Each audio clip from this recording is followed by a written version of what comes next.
देख रहे हैं आप, मैं हूं शुभम मिश्रा आपके साथ। बुलेटिन की शुरुआत बड़ी खबर के साथ करेंगे और सियासत से जुड़ी हुई बड़ी जानकारी आपको दें। मुख्यमंत्री हेमंत सोरेन की तरफ से हाईकोर्ट में ईडी के समन को चुनौती देने वाली याचिका पर अब सियासत काफी तेज हो गई है। बाबूलाल मरांडी ने सीएम हेमंत सोरेन पर बड़ा हमला बोला है। बाबूलाल मरांडी ने कहा कि हेमंत सोरेन को ईडी का डर सता रहा है और वो ईडी के डर से भागे फिर रहे हैं। सुनिए बाबूलाल मरांडी ने क्या कुछ कहा है।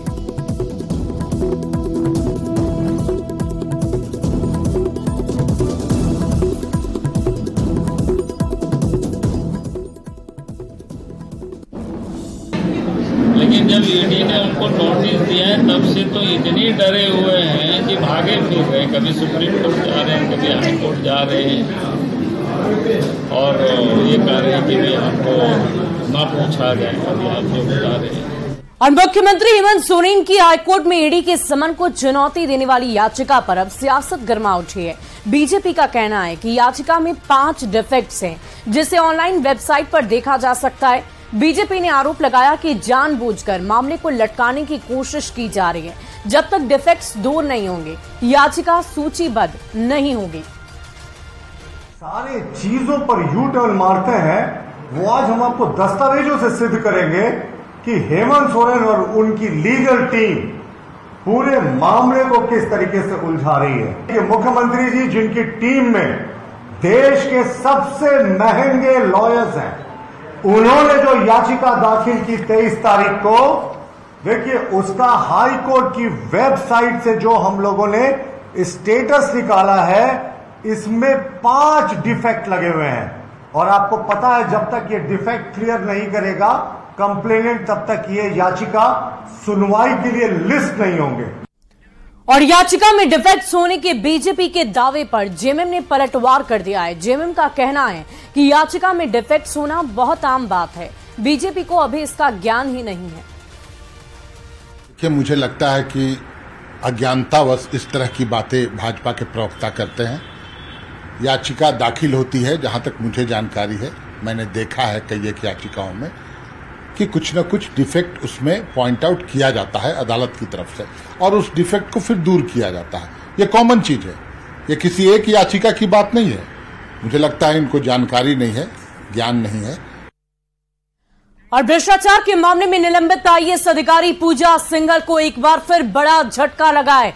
पूजा सिंघल को सुप्रीम कोर्ट से राहत नहीं मिली है। सुप्रीम कोर्ट से पूजा सिंघल को बेल नहीं मिली है। झारखंड की निलंबित आईएएस पूजा सिंघल की जमानत अर्जी पर आज सुप्रीम कोर्ट में सुनवाई हुई। सुप्रीम कोर्ट के न्यायाधीश जस्टिस संजय किशन कौल और जस्टिस सुधांशु धूलिया की बेंच में यह अहम सुनवाई हुई है। पूजा सिंघल की ओर से सीनियर वकील सिद्धार्थ लूथरा ने बहस की, वहीं ईडी की ओर से एएसजी एसवी राजू ने पक्ष रखा। पूजा सिंघल के अधिवक्ता ने कोर्ट से जमानत देने की अपील की है, जिसका ईडी के अधिवक्ता ने विरोध किया। पूजा सिंघल की जमानत याचिका पर सुप्रीम कोर्ट 30 अक्टूबर को सुनवाई करेगी। कोर्ट ने पूजा सिंघल की मेडिकल रिपोर्ट भी मांगी है। आपको बता दें कि 11 मई 2022 को पूजा सिंघल को ईडी की टीम ने गिरफ्तार कर लिया था, जिसके बाद से वो बिरसा मुंडा केंद्रीय कारागार में है। उनके पति अभिषेक झा को सुप्रीम कोर्ट ने अग्रिम जमानत मिल चुकी है।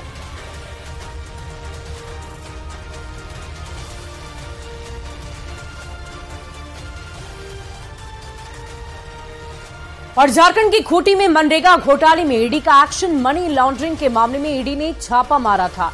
पूजा सिंघल और उनके करीबियों के ठिकाने पर छापेमारी की गई थी। ईडी ने छापेमारी में करोड़ों रुपए बरामद कर लिए थे। मनरेगा फंड में हेराफेरी से जुड़े मामलों में कार्रवाई की गई। अब तक क्या कुछ हुआ है, इसकी पूरी जानकारी हम आपको दे रहे हैं। मनी लॉन्ड्रिंग मामले में ईडी का छापा पड़ा, उसके ठीक बाद पूजा सिंघल और करीबियों के ठिकाने पर भी रेड की गई, ताकि और ज्यादा से ज्यादा जानकारी जुटाई जा सके। ईडी की छापेमारी में करोड़ों रुपए भी बरामद किए गए। साथ ही साथ मनरेगा फंड में हेराफेरी से जुड़ा हुआ ये पूरा मामला खुलकर सामने आया, जहां पर महिला अफसर के करीबियों के घर भी पैसा मिला, वहां से भी पैसों को बरामद किया गया। इसके साथ ही सीए सुमन कुमार के यहां भी ईडी की छापेमारी चली, वहां से भी कुछ पैसे बरामद किए गए। और साथ ही साथ 19 करोड़ 31 लाख रुपए की बरामदगी सीए सुमन के घर से की गई। इसके अलावा सीए सुमन कुमार पूजा सिंघल के बेहद करीबी बताए जाते हैं और इसीलिए उनके घर पर छापेमारी कर 11 मई 2022 को पूजा सिंघल को ईडी ने गिरफ्तार कर लिया था। और बड़ी खबर लोहरदगा से आपको बताएं, जहां लव जिहाद का सनसनीखेज मामला सामने आया है। मुस्लिम युवक ने अपनी पहचान छिपाकर आदिवासी युवती को प्रेम जाल में फंसाया, फिर उसके साथ दुष्कर्म की वारदात को अंजाम दिया। आरोपी युवक का नाम शहबाज खान है। शहबाज ने खुद को रोशन कुजूर बताकर आदिवासी युवती को काम दिलाने के नाम पर प्रेम जाल में फंसाया, फिर उसके साथ रेप की वारदात को अंजाम दिया। युवक और युवतियों के साथ ग्रामीण ने बक्सा डीपा मैदान में उन्हें रंगे हाथ पकड़ लिया, जहां संदेह होने पर जब युवक का नाम पूछा गया तो युवक ने अपना नाम रोशन कुजूर बताया। जब पुलिस मौके पर पहुंची तो उससे अपना नाम शहबाज खान स्वीकार कर लिया, जिसके बाद पुलिस ने युवक को गिरफ्तार कर जेल भेज दिया है। नाम मेरा रोशन रोशन नाम है। हाँ। आधार कार्ड दिखा दो। आधार कार्ड नहीं है, घर जाना पड़ेगा। चलिए पूरा नाम बता। रोशन कुछ नहीं जान रहे जी, आपका नाम कितना आते हैं नहीं जान रहे, जा रहा भैया। बाबू तोर लोहरदगा जिला के सेन्हा थाना क्षेत्र से एक लव जिहाद का सनसनीखेज मामला सामने आया है, जहां एक मुस्लिम युवक शहबाज खान नामक युवक ने एक युवती को नाम बदलकर फंसाने का काम किया है। वह युवक युवती को रोशन कुजूर नाम बताकर फंसाया था, जिसके बाद ग्रामीणों ने बक्सीडीपा क्षेत्र में रंगे हाथ पकड़कर उसे सेन्हा थाना पुलिस को सौंप दिया। पुलिस ने त्वरित कार्रवाई करते हुए युवक पर दुष्कर्म का मामला दर्ज कर उसे जेल भेज दिया है। लोहरदगा जिले में आए दिन ऐसे मामले सामने आते रहते हैं, जहां मुस्लिम युवक अपने नाम बदलकर युवतियों को फंसाने का काम करते हैं। लोहरदगा पुलिस इस तरह के मामले को संज्ञान में ले और इस तरह के मामला पर कठोर कार्रवाई करे, ताकि यहाँ की युवती लव जिहाद जैसे कार्यों से बच सके और वो अपना आगे का बेहतर लाइफ जी सके। अब देखना होगा कि पुलिस इस तरह से मामले में कब तक कार्रवाई करती है और किस तरह से ठोस कार्रवाई करती है, ताकि इस तरह का लव जिहाद का मामला जिला में रुक जाए। आकाश साहू, न्यूज 18 लोहरदगा। और अगली खबर आपको धनबाद से बताएं, जहां डिगवाडी गणेश मेले में 2 गुटों में जमकर मारपीट हो गई। मारपीट के बाद मौके पर अफरा तफरी का माहौल हो गया। दोनों तरफ से जमकर लात और घूंसे चले। दरअसल मेला घूमने आए युवकों की झूला पर चढ़ने को लेकर एक अन्य युवक से अचानक ही विवाद हो गया और इसके बाद ये मामला मारपीट में तब्दील हो गया। मेला देखने आए जयरामपुर और डिगवाडी युवकों के 2 गुटों में जमकर मारपीट हुई है और इस दौरान जयरामपुर के 2 युवकों की पिटाई कर दी गई। घटना के बाद जयरामपुर के युवक घटनास्थल पर एकत्रित हो गए और हंगामा करने लगे। पुलिस ने 2 गुटों को शांत कराया है। तस्वीरें हम आपको दिखा रहे हैं। मारपीट के बाद अफरा तफरी का माहौल हो गया। हालांकि पुलिस वहां पर पहुंचकर मामले को शांत कराने की पूरी कोशिश की है। 2 अलग अलग क्षेत्र के युवक आपस में भिड़ गए। झूला झूलने को लेकर यह विवाद इतना गहरा गया कि मारपीट में तब्दील हो गया।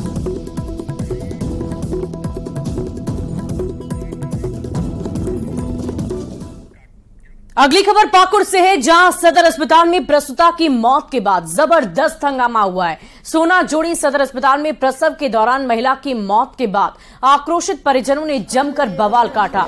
परिजनों ने डॉक्टर पर लापरवाही का आरोप लगाया है। परिजनों ने अस्पताल में दोषी चिकित्सक पर कार्रवाई की मांग की है। परिजनों का ये आरोप है कि गर्भवती महिला को गंभीर हालत में डॉक्टर ने रेफर कर दिया और उसने दम तोड़ दिया। हालांकि बच्चा पूरी तरह से स्वस्थ है।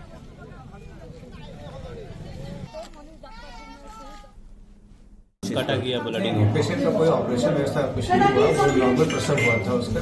और प्रसव उपरांत जो है उसमें जो नर्स थे उनके द्वारा बताया गया कि ज्यादा ब्लीडिंग ऐसा नॉर्मल होता है, उसी हिसाब से हुआ, बहुत ज्यादा ब्लीडिंग नहीं हुआ। और उसके पश्चात जो है पेशेंट का हाथ पर खिंचाने लगा और उसके बाद जो है स्थिति हो गई। अगली खबर बोकारो से आपको बताएं, जहां गोमिया के प्रवासी मजदूर की मुंबई में लुटेरों ने हत्या कर दी है। इसके बाद परिवार के लोग बेहद सदमे में। 5 महीने पहले असना बेड़ा गांव का भोला कुमार मुंबई में ट्रक चलाया करता था। ट्रक ले जाने के दौरान बदमाशों ने उसका पैसा और मोबाइल लूटने की कोशिश की। जब उसने लूटने का विरोध किया तो बदमाशों ने उसे चाकू मारकर जख्मी कर दिया। अस्पताल ले जाने के दौरान भोला की मौत हो गई।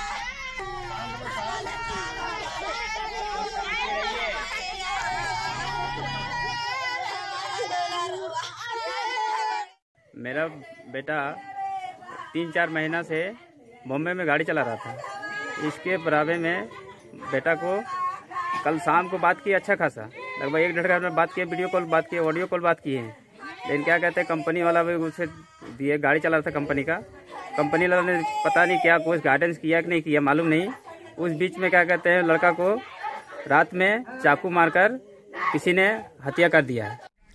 अगली खबर सिमडेगा से आपको बताएं, जहां तीर्थ स्थल श्री राम रेखा धाम के महंत रामशरण दास को जान से मारने की धमकी मिली है। अज्ञात लोगों ने महंत को जान से मारने की धमकी दी है। महंत का कहना है कि करीब 10 से 15 लोग उसकी तरफ टॉर्च जलाकर खड़े हो गए और उन्हें धाम से भाग जाने की धमकी दी। बदमाशों ने कहा कि अगर धाम से नहीं भागोगे तो मौत की नींद सुला देंगे और इसके बाद से ही महंत रामशरण दास सहमा हुआ है। वहीं पुलिस इस पूरे मामले की तफ्तीश में जुटी हुई है।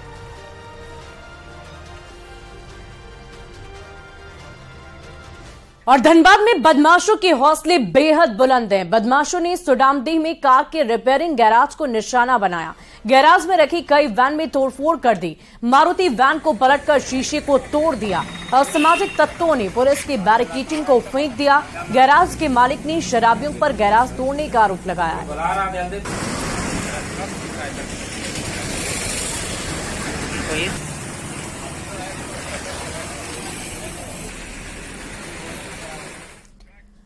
और इसी बीच दुमका से आपको बड़ी खबर बताएं, 2 साइबर अपराधियों को गिरफ्तार कर लिया गया है। एक कार और 11 मोबाइल फोन के साथ उन्हें जब्त किया गया।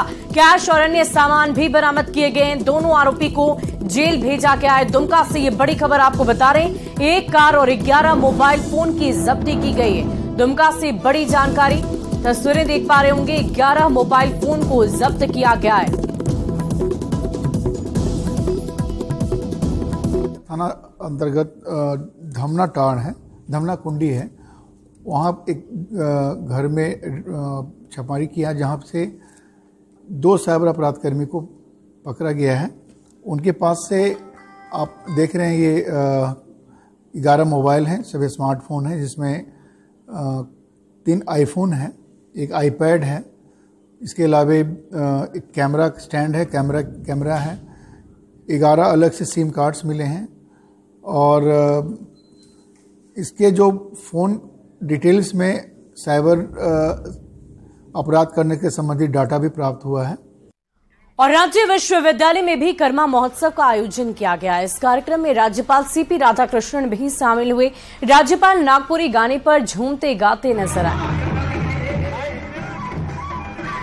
तो राज्यपाल सीपी राधाकृष्णन की ये तस्वीर इस वक्त आपकी टीवी स्क्रीन पर कर्मा पूजा की धूम पूरे झारखंड में नजर आ रही है। ये तस्वीरें देखकर आप अंदाजा लगा सकते हैं कि लोग कितने उत्साहित हैं और पूरे हर्षोल्लास के साथ इस त्योहार को मनाया जाता है। नागपुरी गाने पर राज्यपाल भी झूमते गाते नजर आ रहे हैं। मांदर की थाप पर हर कोई झूम रहा है, गा रहा है।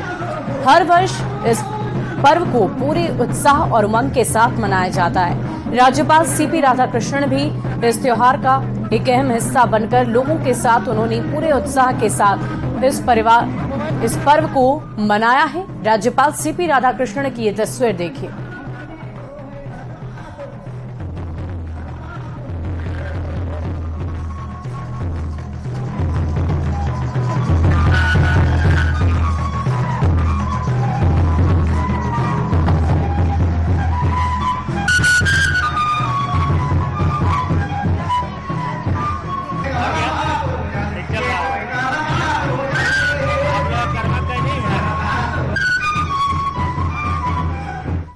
Worship the nature as God.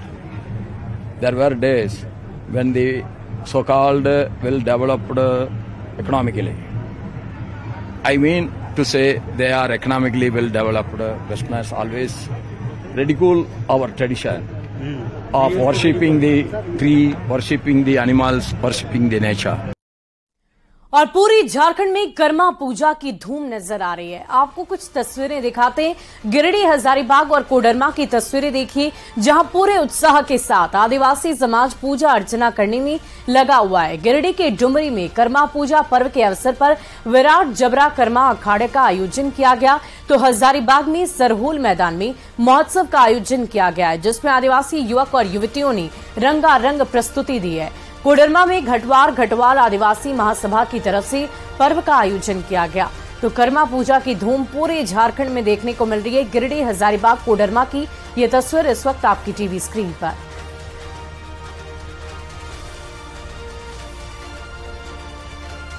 और गढ़वा के रंका में धूमधाम से गरमा पर्व मनाया गया। बहुत बड़ी संख्या में आदिवासी समाज के लोग मांदर की थाप पर झूमते गाते नजर आए। कार्यक्रम में बतौर मुख्य अतिथि पेयजल और स्वच्छता मंत्री मिथिलेश ठाकुर भी मौजूद रहे। मंत्री भी अपने आप को नहीं रोक सके और मांदर बजाते हुए झूमते गाते नजर आए।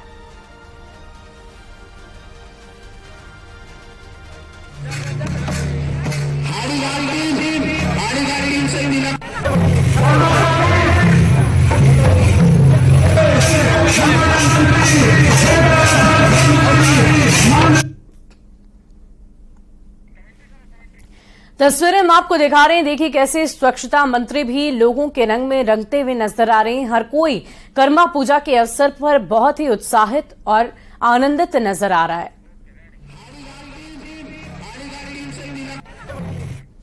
अगली खबर जमशेदपुर से है, जहां चाकुलिया प्रखंड के दक्षिणा शोइल गांव में मूढ़ी बेचकर कई लोगों का पेट पलता है। मिट्टी के चूल्हे पर चावल से मूढ़ी बनाने का तरीका बहुत ही अनोखा और दिलचस्प है। पहले चावल को चूल्हे से दूसरे चूल्हे और फिर तीसरे चूल्हे पर डाला जाता है और चावल से मूढ़ी बना दी जाती है। एक दिन में करीब 1 क्विंटल मूढ़ी बनकर तैयार हो जाती है, जिसके बाद इसे बोरे में डालकर सील बंद कर देते हैं।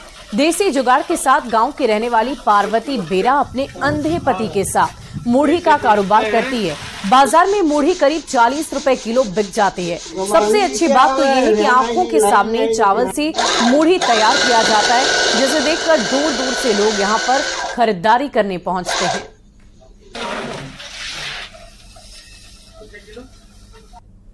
जमशेदपुर के झारखंड और उड़ीसा बॉर्डर के सीमा पर हम इस वक्त में चाकुलिया प्रखंड में हैं और इस वक्त में यहाँ पर आप देख सकते हैं कि चाकुलिया जो चावल मिल के नाम से प्रसिद्ध है और उसी चावल से यहाँ पर मूढ़ी बनाए जाते हैं। ग्रामीण इलाके में इस मूढ़ी का काफ़ी महत्व है। लोग इसे बड़े चाव से इसे खाते भी हैं और आप देख सकते हैं हमारे साथ में कि यह एक मूढ़ी का बनाने के यहाँ पर ग्रामीण स्तर पर यह एक लघु उद्योग भी है। हम यहाँ पर देखते भी हैं। मैं आपको दिखाने का प्रयास करता हूँ। आप देख सकते हैं कि यह चाकुलिया का दक्षिणा शोइल गांव है और इस गांव में इस जगह पे चावल से यहाँ पर मूढ़ी बनाने का मशीन को देख रहे हैं। बिल्कुल यह देसी जुगाड़, यानी कि गांव के जो ग्रामीण है वो इस तरह का मिट्टी का चूल्हा बनाते हैं और वो आप देख सकते हैं कि किस तरह इस मिट्टी के चूल्हे पे यहाँ पर मशीन लगाई गई है और इस मशीन के द्वारा यहाँ पर इस जगह पे पहले वो चावल को भुना जाता है। भुनने के बाद में फिर एक चूल्हा से दूसरा चूल्हा और दूसरा चूल्हा से तीसरे चूल्हे यहाँ पर मूढ़ी बनाने का काम यहाँ पर होता है। आसपास के जो लोग हैं इस जगह से मूढ़ी खरीदते भी हैं और इस जगह पे मूढ़ी बिल्कुल ताज़ा और बिल्कुल स्वाद इस मूढ़ी पे है, जिसे दूर दूर से जो लोग हैं वे इस दक्षिणा शोइल भी पहुंचते हैं और इस मूढ़ी को यहाँ पर खरीदते भी हैं। चौका वाले चावल डालते हैं, फिर बाद में नमक का पानी डालते हैं। इसके बाद दूसरा बार फाइलिंग कराना है। इसके बाद मूढ़ी होता है। मूढ़ी होता है। तो एक दिन में कितना मूढ़ी भून लेते हैं? 1.5 कुंटल। 1.5 कुंटल। कहाँ का बिक्री होता है? बिक्री होता है बाहिरग्राम मुराबांदी, शीशा कसिया, मुराबांदी। अच्छा, तो आसपास इसी से आपका घर का चलता है? घर का खर्चा इसी से चलता है? इसी से चलता है। इस उम्र में भी ये इस मूढ़ी के मशीन के द्वारा भी अपना घर का खर्चा चलाते हैं। जीर्णोपार्जन जो है इनका यह मूढ़ी का ही बिजनेस है, जो आसपास के गांव को बेचकर वे अपने घर पर खर्चा चलाते हैं। प्रवीण कुमार, न्यूज़ 18 जमशेदपुर। और ये तस्वीर है गुमला के घाघरा प्रखंड की, जहां देवाकी गांव के ग्रामीण जान पर हथेली रखकर नदी पार कर रहे हैं। नदी पर पुल नहीं होने की वजह से लोग बांस के पुल से आना जाना करते हैं। ये गांव अड़िया नदी के दोनों तरफ बसा हुआ है। नदी के उस पार रहने वाले करीब 20 परिवार बरसात में टापू में रहने को मजबूर हैं। कई दफा पुल टूटने के बाद लोग नदी में बह चुके हैं। तस्वीरें हम आपको दिखा रहे हैं और तस्वीरें देखकर आप अंदाजा लगा सकते हैं लोग कितनी परेशानी लेकर अलग अलग जगहों पर जाते हैं, आवागमन करते हैं और आवागमन का यही एकमात्र रास्ता है जिसके सहारे लोग पुल को पार करते हैं। चचरी पुल पर आवागमन की ये तस्वीर देखिए।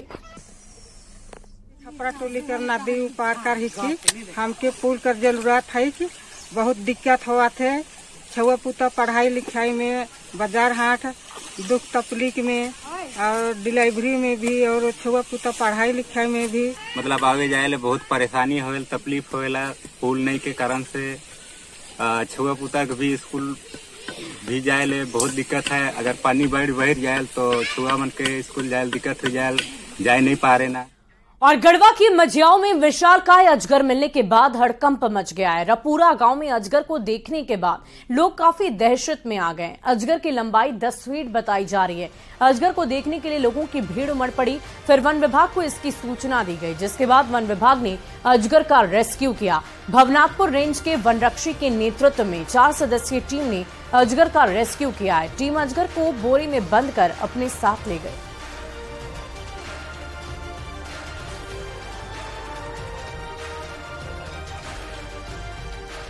और खबर राजधानी रांची से आपको बताएं, जहां वेतनमान को लेकर पिछले 35 दिनों से टेट पास पारा शिक्षकों का आंदोलन लगातार राजभवन के सामने चल रहा है। इस आंदोलन के 35वें दिन गोड्डा से आए सभी पारा शिक्षकों ने अपना सर मुंडवाकर सरकार का विरोध कर दिया है। पारा शिक्षकों ने कहा कि लगातार आंदोलन के बावजूद सरकार उनकी नहीं सुन रही है और ऐसा महसूस हो रहा है कि मानो सरकार मर गई हो। इसी शोक में मुंडन कराया जा रहा है।